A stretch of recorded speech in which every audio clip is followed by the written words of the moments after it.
Hi everyone. So all the RBI grade B phase 2 aspirants, D day आने वाला है। सिर्फ 10 दिन रह गए हैं। इस टाइम पे स्टमक में बहुत सारे बटरफ्लाईज होंगे। मन में यही चल रहा होगा कि यार अगर हो गया तो, ना हुआ तो डर भी लग रहा होगा, और एक सक्सेस को सोचकर खुशी भी हो रही होगी। तो ये बहुत क्रिटिकल टाइम है और इस टाइम पे गलतियां ना करना बहुत ज़रूरी होता है। तो इस वीडियो में मैं ज़्यादा टाइम नहीं लूंगा आपका। I will just tell you 10 dos and don'ts for last 10 days, जो आपको शायद पता भी होंगे, बट शायद आप एग्जीक्यूट कर रहे हैं या नहीं कर रहे हैं, वो आप देख लीजिएगा। और अगर नहीं कर रहे हैं, it would be a reminder for you. ठीक है। तो इन सारे डूज एंड डोंट्स को RBI grade B phase 2 exam को अच्छे से मेरे साथ साथ लिखिए। ठीक है, तभी you will realise consciously that what I am trying to say. सबसे पहली चीज, don't start any new source. I am not saying don't read any new content. पढ़ो। अगर आप करंट अफेयर्स पढ़ रहे हो और करंट अफेयर्स पढ़ने हैं, बट एग्जिस्टिंग सोर्स से पढ़ो। अगर आप कहीं नोट्स पढ़ रहे हो और नोट्स पढ़ने हैं, पढ़ो, बट एग्जिस्टिंग सोर्स से पढ़ो। नया सोर्स नहीं शुरू करना है। और 50% of the time I think at this point in time should be spent on revision. Current affairs बहुत वास्ट हैं, एकदम नहीं होंगे। जितना ज्यादा पढ़ोगे करंट अफेयर्स को, मतलब जितना ज्यादा रिवाइज करोगे अब जो ऑलरेडी किए हुए हैं, उतना एग्जाम में आपको फायदा होने वाला है। बाकी दूसरा, आंसर राइटिंग। 200 नंबर की आंसर राइटिंग आने वाली है। मैं मान गया कि आपके पास डेटा है, आपके पास कंटेंट है, बट स्किल आंसर राइटिंग की लिखने से बनेगी। तो दिन में 1 घंटा तो आंसर राइटिंग करनी ही करनी है। अगर आपने आंसर राइटिंग ज्यादा अभी तक नहीं की है, अगर ऑलरेडी कर चुके हो तो ठीक है, you have already practice, the skill is develop, there is nothing new you should be doing. तो इसमें अगर आपने नहीं की है और आप 1 घंटा प्रैक्टिस करना चाहते हैं, तो एटलीस्ट एक आंसर ईएसआई का और एक एफएम का जरूर लिखें। कभी कभी इंग्लिश का ऐसे भी लिख लें, ये बहुत ज़रूरी है। अगर ज़्यादा टाइम लगा सकते हैं, नॉन वर्किंग हो, तो दो दो आंसर्स ईएसआई एफएम और 2 एसेज आप लिखना शुरू कीजिए। इसमें आपको तकरीबन 2-2.5 घंटे लग जाएंगे। फिर जब आप आंसर लिखते हैं तो ज़रूरी नहीं है कि आप आंसर को पूरा लिखें। थोड़ा इंट्रो, बॉडी, कंक्लूजन का स्ट्रक्चर बना लें, ताकि मेन मेन बुलेट पॉइंट्स आपके दिमाग में हैं, आप उसको एक्सपेंड करके तो एग्जाम में लिख ही सकते हैं। और ऐसे ही अपने आंसर्स में जो डेटा, एग्जांपल्स और कीवर्ड्स आप यूज करना चाहते हैं, उसको भी आप अपने जो एक डमी आप एक स्ट्रक्चर बनाएंगे उसमें आप लिखें। पूरा लिखने की जरूरत नहीं है कि एक एक लाइन आप लिख रहे हैं, वो जरूरत नहीं है, क्योंकि वो मॉक टेस्ट में ऑलरेडी आप प्रैक्टिस कर रहे होंगे। और टॉपिक वाइज की डेटा पॉइंट्स को जरूर कर लें, क्योंकि जो ये डेटा की मैंने यहाँ बात की है, ये टॉपिक वाइज निकालेंगे तभी एग्जाम में यूज कर पाएंगे। The problem is that there is so much data, when we try to remember everything, we don't remember anything. So हम कुछ ही डेटा पॉइंट्स इकट्ठे करेंगे हर टॉपिक पे, और उन्हीं डेटा पॉइंट्स को हम कॉन्टेक्स्ट में यूज करके आएंगे अपने एग्जामिनेशन में।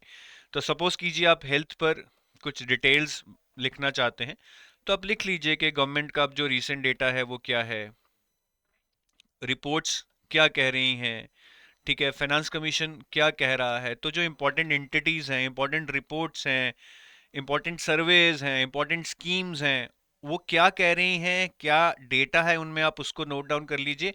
आप एग्जाम में कॉन्टेक्स्ट बिठाकर उसको यूज करना सीखिए। बाकी हर टॉपिक पे आप ये कुछ डेटा पॉइंट्स पे समरी लिख लीजिए कि क्या क्या हेल्थ सेक्टर में जैसे रिफॉर्म्स हुए हैं, अभी भी क्या क्या चैलेंजेस हैं, करंटली हम किन एरियाज पे फोकस कर रहे हैं, रिपोर्ट्स, डेटा, फैक्ट्स क्या कह रहे हैं, जो आप यहाँ से ले लेंगे। बाकी SCLP एंगल आना चाहिए कि social, economic, legal, political angle से हेल्थ सेक्टर के बारे में आप क्या कहना चाहते हैं। ठीक है, बाकी स्कीम्स भी आपकी यहाँ से आ जाएंगी। और अगर आप मैनेजमेंट के आंसर लिख रहे हैं, तो एग्जाम्पल्स आपको सोच के रखने पड़ेंगे, लीडरशिप के, मोटिवेशन के, जो आप एग्जाम में लिख सकते हैं। तो ये पॉइंट टोटली डिस्क्रिप्टिव राइटिंग से रिलेटेड था।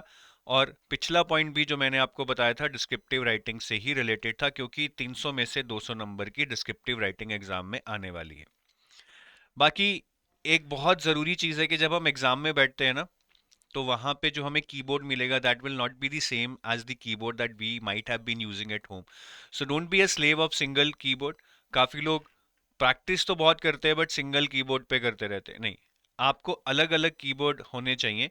तो आई होपफुली आपने अभी तक कर ली होगी, नहीं की है तो कोई बात नहीं, अभी 10 दिन बाकी हैं। जितनी भी आंसर राइटिंग करें, वो सेपरेट सेपरेट कीबोर्ड यूज करें, 8-10, ताकि you are not getting slave of, you are not becoming slave of one keyboard, और एग्जाम में आपको फील ही नहीं होगा कि आपका कीबोर्ड चेंज हो गया है।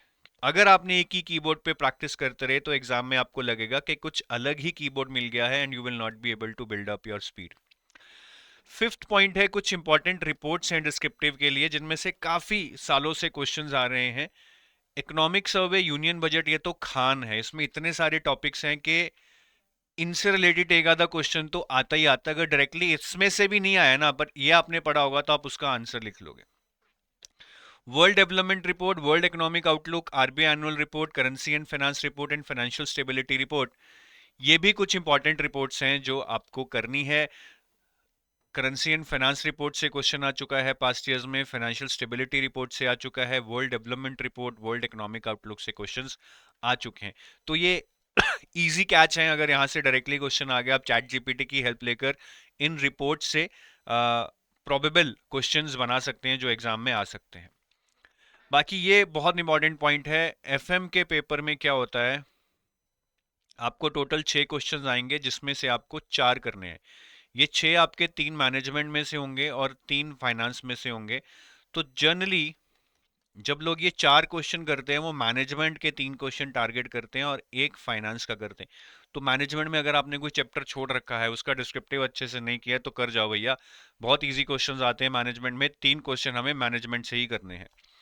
और इस टाइम पे स्ट्रेस होना भाविक मतलब बहुत ही एक नॉर्मल चीज़ है। सो आप उसको इग्नोर मत कीजिए, मतलब ठीक है, but try to absorb it, and the best way to absorb the stress is to visualize success. Dream करो, विजुलाइज करो दैट आप फेज 2 देने गए हो, अच्छा हुआ है, आपको इंटरव्यू कॉल आई है, आपने इंटरव्यू दिया, आप आरबीआई ग्रेड बी ऑफिसर बन गए, आपने जो भी स्ट्रगल की उसको याद करो, फिर उस रिजल्ट से आप बड़ा खुश हो, आप रोए, आप खुश हुए, आपने मम्मी पापा को बताया, आपकी जिंदगी सेटल हो गई।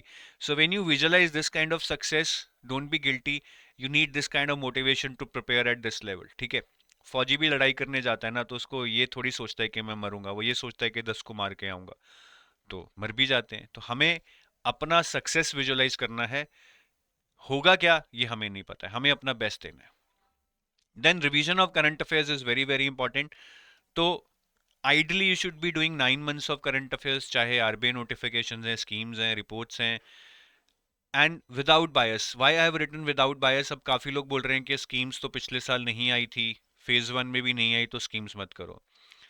आरबीआई नोटिफिकेशंस फेज 1 में नहीं आई थी तो मत करो। ठीक है, आपकी कॉल है, बट मैं तो बोलूंगा कि भैया कभी भी कुछ भी आ सकता है। So I am telling you without bias, अगर पॉसिबल है, अगर आपने ऑलरेडी पढ़ रखा है तो इस स्टेज पे आके मत छोड़ो।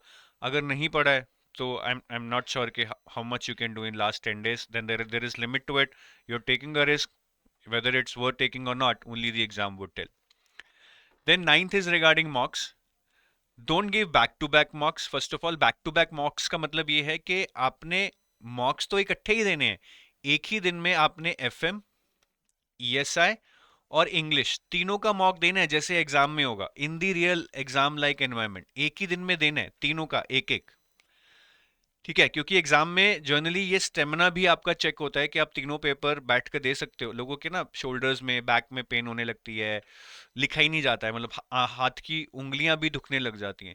सो need to test yourself physically also, not only mentally, कि आप तीनों पेपर एक दिन में बैठकर in the same exam like environment in timelines, can you give it और नॉट।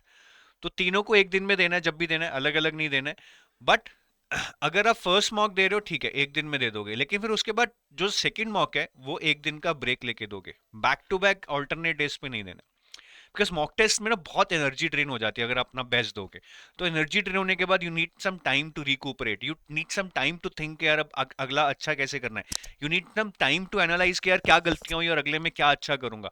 तो इसके लिए अपने आप को टाइम दो, डोंट रश थ्रू। ज्यादा मॉक लिखने से नंबर नहीं आएंगे, अच्छे से एनालाइज करने से अगर 10 में से 4-5 चीजें भी इंप्रूव कर ली तो नंबर आपके बढ़ेंगे। And tenth which is very important is don't sacrifice your sleep. हमें लगता है कि ठीक है टाइम कम है, ज्यादा ज्यादा रातों को पढ़ लो, ठीक है रात को पढ़ो, but 5 to 6 hours of sleep is minimum what you require, and try to normalize your sleep cycle। मतलब अगर आपने एग्जाम वाले दिन सुबह 7 बजे उठना है तो try to make a routine at least 5 to 6 days before the exam कि आप रात को 12-1 के बीच में सो जाओ और 7 बजे उठना सीख जाओ, जिससे आपको एग्जाम वाले दिन ये ना लगे कि आज साइकिल डिफरेंट हो गया है। हर रोज तो मैं 4 बजे सोता था, आज मुझे 12 बजे सोना है, लेकिन फिर नींद ही नहीं आ रही है, फिर नींद पूरी नहीं होगी। And I can tell you, दिमाग तब काम करता है, हाथ तब काम करते हैं, क्रिएटिविटी तब काम करती है जब नींद पूरी हो रखी हो। नींद और भूख, ये दो चीजें हैं ना, अगर हमने इनको हमेशा वश में भी करना है, ऐसा नहीं कि इनके गुलाम हो जाएं, और इनको फुलफिल भी करना है। ऐसा नहीं है कि भूखे हैं और सोए नहीं, सोना भी है, भूख भी मिटानी है, बट ओवर भी नहीं करना है। तो इसको बहुत सही से बैलेंस करना बहुत जरूरी है। तो ये 10 चीजें आपको दिमाग में रखनी है। इससे ऐसा तो नहीं है कि आपका सिलेक्शन हो जाएगा, बट ये नहीं करोगे तो शायद सिलेक्शन मुश्किल हो जाएगा। ठीक है, तो इसको प्लीज नोट कीजिए, और जहां जहां आपको लेकुनास लगते हैं उसको आप कवर अप कीजिए। और जो लोग अभी भी कुछ ढूंढ रहे हैं, कुछ कोर्सेज वगैरह ढूंढ रहे हैं, ठीक है, तो उनके लिए मैं ये बोलूंगा कि आप हमारी वेबसाइट पे जाइए, edutab.in। ठीक है, यहाँ पे आरबीआई ग्रेड बी के कोर्सेज के अंदर I think at this time, obviously अब आपके लिए अगर कोई कोर्स है, अगर आपने कुछ भी नहीं अच्छे से किया है, तो एटलीस्ट एक टेस्ट सीरीज आप अटेम्प्ट कर सकते हैं at this point in time, so that you practice lot of questions.